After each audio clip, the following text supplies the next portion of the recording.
I'm pleased to welcome in Dr. Lindsey Swanson Schriefer, licensed psychologist and owner and clinical director of the Center for Psychological Performance, whose Athletes Academy will be on campus at LakePoint Sports during select dates, March through September, beginning March 11th through the 13th. Lindsey, thanks for the time.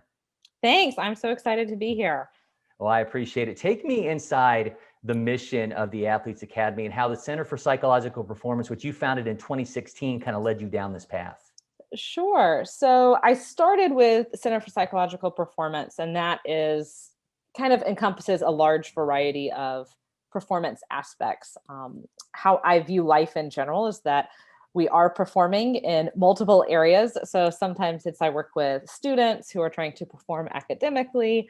And then I started to really, which is really my passion, is moving more towards the Athletes Academy, working more specifically with athletes and really helping them develop the skills to perform consistently at a really high level. And so that's where Athletes Academy started to become more of a consistent theme for us. And the goal with Athletes Academy is really to change the landscape of how we view developing mental skills. Right now, in the field of sports psychology, it is mostly high-level athletic organizations and teams and universities that have a sports psychologist on staff. And then a lot of that work is done either individually, one-on-one, or within kind of the team and developing the culture of that team. And unfortunately, that limits a lot of athletes that are able to have access to that.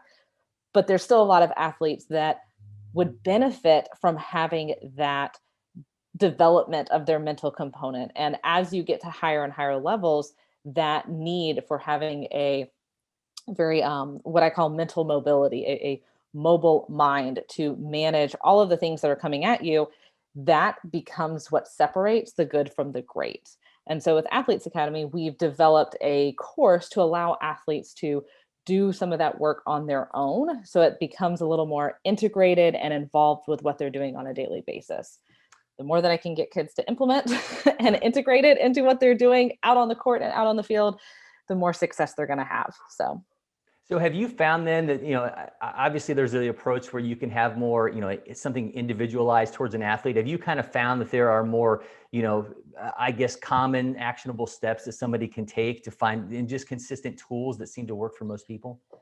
Yes, we operate off of a kind of a framework that we call the 10 essentials. And so there are these 10 essential mental abilities that it doesn't matter if you're in an individual sport with golf or you're in a team sport with baseball, that you need these skills in order to perform at high levels. And so these things are, being able to handle adversity, being able to manage your emotions, maintaining confidence, being able to focus and refocus. All of these are skills that, some athletes are going to be maybe more naturally, they've already developed some of these abilities, whereas others are going to need to work on other aspects. So that's the general framework. And that's what we've brought into our 10 Essentials course to kind of help develop that foundational component. When I work one-on-one, it's a little bit easier for us to customize those different pieces to that particular athlete and that particular challenge that they're facing. But overall, it's the same framework. I know you kind of have to feel, and you have yourself an athletic background, that this is really kind of that untapped part of training for a lot of athletes. Obviously, people think about, the training of the sport itself. We think about strength training. Sleep's become an even bigger component for a lot of people when it comes to training. I've been working on a documentary series with Georgia Highlands, and their coach before every practice has what he calls mental game, and they kind of go through different aspects. As I mentioned, you played softball at Georgia College and State University. How much did you wish that this would have been something that would have been at your disposal when you were playing? It would have made a huge difference. I know that I really struggled my junior year of high school, which was our big kind of recruiting year at that point, to kind of handle that pressure and owning what type of player I was and dealing with all of that. And so I think that, there's a lot of parents of athletes that I work with that will mention that as well. Man, I wish I would have had this back when I was younger, because I would have been able to do some things differently or been able to reach different levels, been able to enjoy things more instead of stressing as much over the performance. And so I think there is, a lot of that it just would have made it more enjoyable. And I think I would be interested to have seen what all I could have accomplished if I had had some of these skills back then. How have you seen, sports psychology or, using, different mental exercises in sports kind of be normalized over the last few years? Because I think the other side of it is when we were younger, this wasn't something that you really addressed, but, certainly, you're making a career out of it now.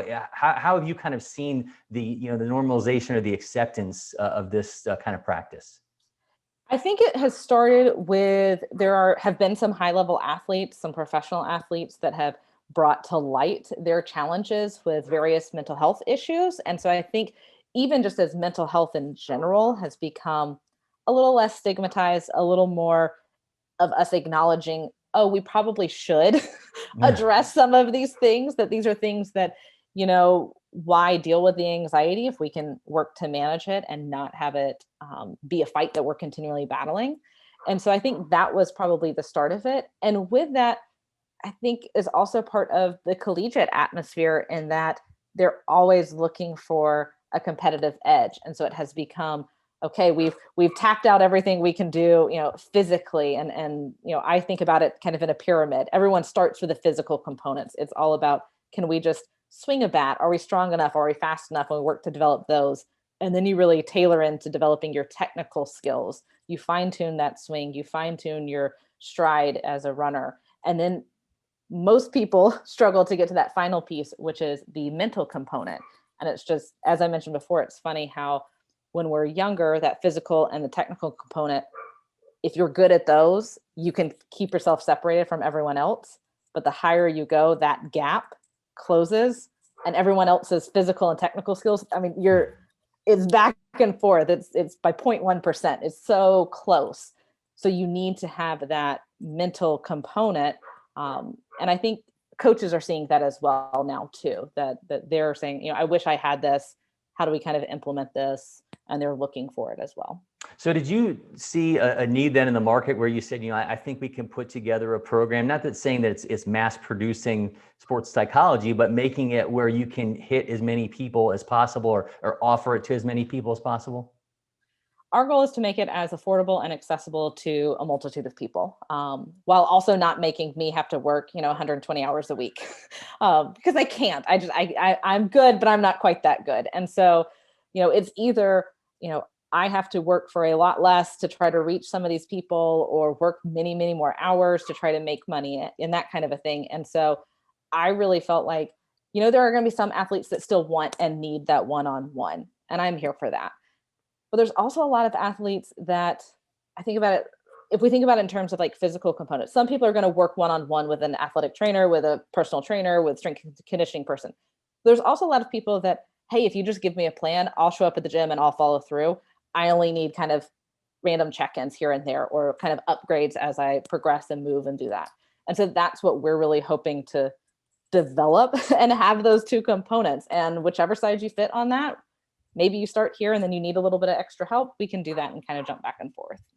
I've had many discussions over the years since basically he arrived with the Braves at spring training in 2016 with your brother, Braves shortstop Dansby Swanson, about mentality, mindset, positive thinking. How have you seen him in particular, since you basically had a lifetime watching him, the way he approaches sport, grow with the kinds of tools that you have at your disposal to offer to others?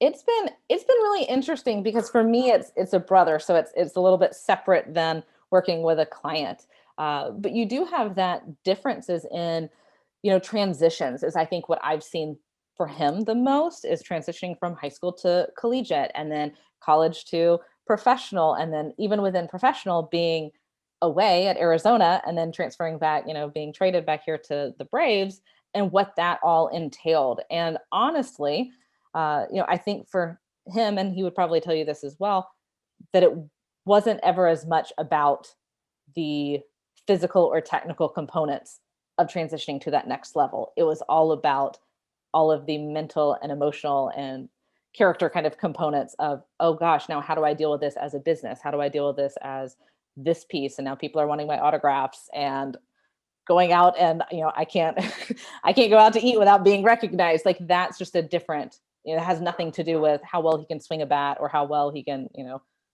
do a slide and catch and jump and throw the ball. Like those were the easy parts. And I think it's that other aspect that, and having conversations with him, lately, and like with his, colleagues, his other teammates, that's the thing that they go, yeah, that's the area that I've had to do the most work in. Yeah, And if I could have had this earlier, it would be better. And I remember driving to the ballpark when the day he made his debut, and there were digital billboards all over Atlanta that said, welcome home and all this. And I just thought, I couldn't imagine, being that age and having to, deal with all that pressure. But I think, it kind of underscores that the mental work is never done. I mean, you see LeBron James doing ads for Calm. Obviously Dansby continues to use the mental side of things to improve. I think that needs to be the overarching message here, is that while you're trying to reach young athletes, there is the point of this, that the work is really never done, and it really is for everybody.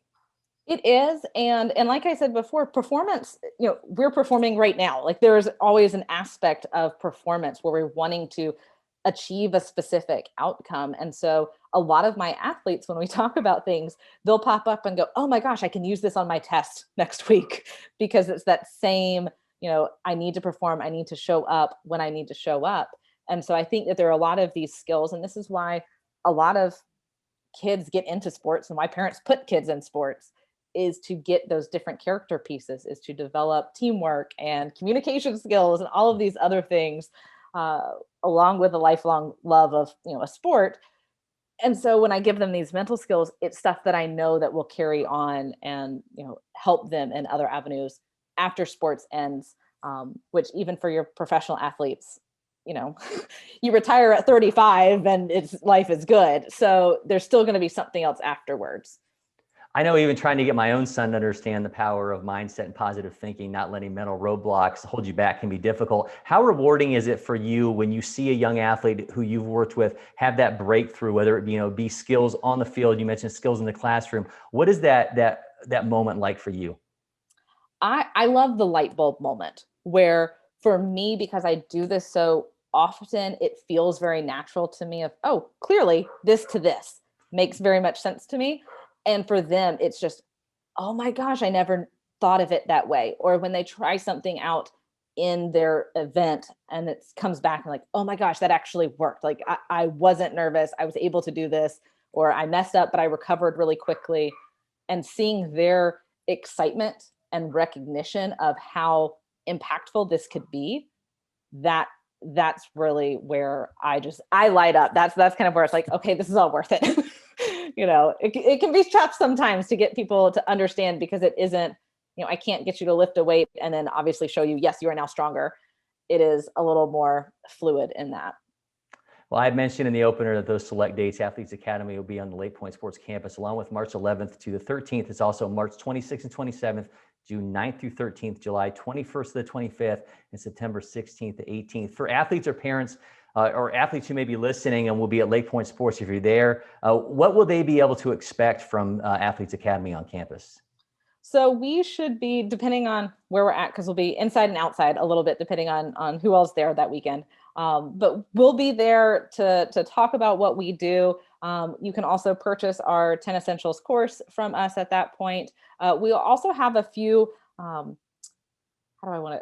tactics and strategies that you can kind of implement in the moment, because I'm always a fan of, I want people to get something from what we do. And so we'll have some unique opportunities for you to kind of understand and grasp how the mind plays a role, and kind of bring that a little bit more to the forefront. So come by, and there might be some flashing lights and some fun little activities to kind of get a sense of what it is that, how your brain plays a role in your sport, and how we can help you kind of tap into the best potential that you have with that.